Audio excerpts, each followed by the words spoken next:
We don't want to get into situations where we're arresting people with mental illness or getting into use of force with them. CIT has proven that using the skills that we learn, we will minimize the amount of force for the most part, and we get people to the services they need. And that's what we do with CIT.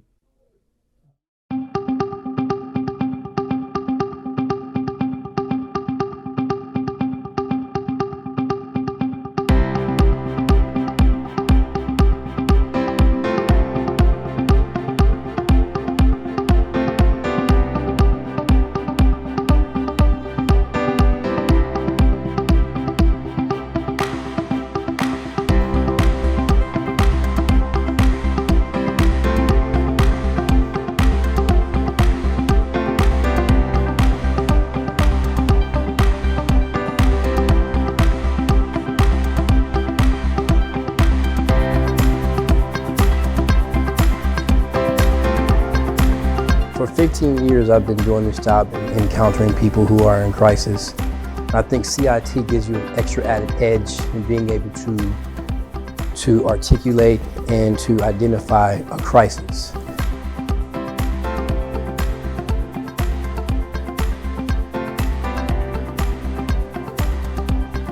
It's definitely helped me in a whole different ways. I mean, between the victim assistance program, the resources available, I have a plethora of knowledge now because of the CIT training. So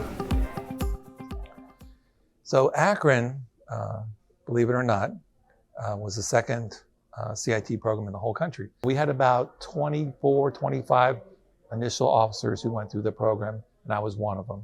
And since that time, we've grown the program. There's not a county in Ohio, which is, I believe, 88 counties, that does not have some form of CIT.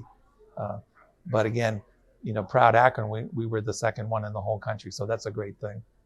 Our goal is to teach all the first responders to have better empathy, to understand the new tool on their tool belt, as we say, which is to de-escalate using their voice, their body language, and to ideally make it an officer and paramedic safety class. So they actually stay safer, and so do the citizens who they're called to respond to in the way they already do so well, but this adds something to that, so they really are of value to the system as well as the whole mental health system.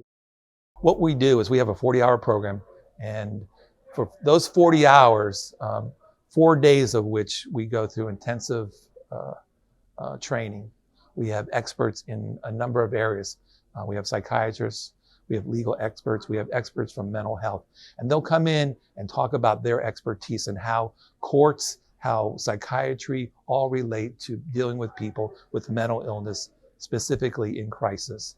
So CIT put that all together, and then on the 5th day of that training, we have we have role play. We have scenarios, real life scenarios in which an officer may encounter a person with mental illness in crisis.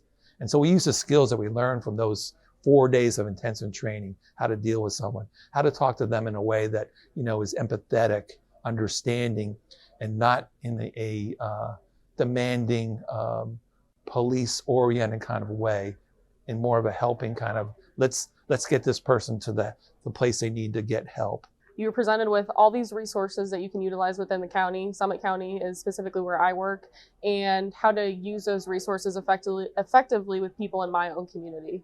And I think it's really beneficial because I didn't know about all these resources that were available until I came to this class. So it was really awesome to learn about those resources and then also learn how to use those resources in my own community.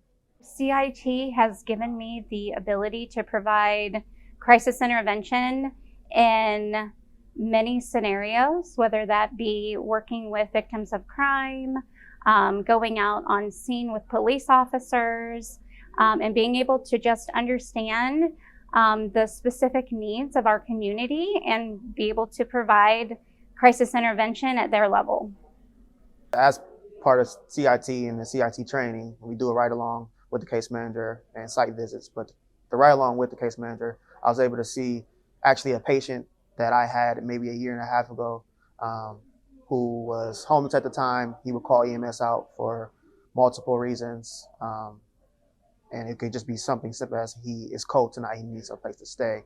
So for me, it was nice to see that we pulled up and I knew who he was, and I didn't have on my uniform. He kind of recognized me, and it was kind of nice to see, okay, he has a roof over his head. His medications are being taken care of. The caseworker, she handles his medications and makes sure he's doing fine. She checks on him, and now it's good to see for me, like, oh wow, that's very enlightening. I get to see that, so I thought that was pretty awesome. So I think the biggest thing that they come away with is that they understand they have to have a different approach to people with mental illness. We can't do the traditional police work that, treating, recognizing that people with mental illness have different needs. We have to come at them in a different way. We can't treat them in the traditional sense of police work in which we would normally deal with. So they come away knowing that, listen, if I come across this person, I know I've got to have a different approach. And that approach is what we learned through CIT. About 2 years ago, I went to a person's house and they see I didn't have a CIT badge on, and they didn't want to talk to me because they said I wasn't qualified. And that really made me want to take CIT to better myself in my job. NAMI Summit County, so National Alliance of Mental Illness, they use this as part of their education of family to family. So they will tell a family, if you need to call, if you need resources through 911 for a crisis, to specifically ask for a CIT trained officer. And of course, they may also get a CIT trained paramedic as part of that bonus coming. And the reason is that the CIT officers and the paramedics are really trained, they're educated a little bit differently, added to their normal training and their experience to be able to go out and impact individuals, number one, immediately, to help de-escalate a situation, avoid having to take somebody to jail needlessly when it's their mental illness at play and not criminal behavior. They can get them nicely into the ambulance or the police car to go get an evaluation by clinicians. So that's a very big positive.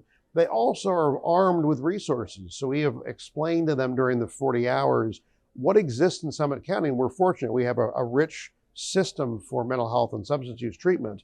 And so they're able to hand that information to the person and or their family, and family I'll use broadly, their support system, and be able to help them. So it really is a key piece of the crisis continuum, but it also helps decrease crisis at the back end because now they've handed resources to the individuals in their support system that may avert the next crisis.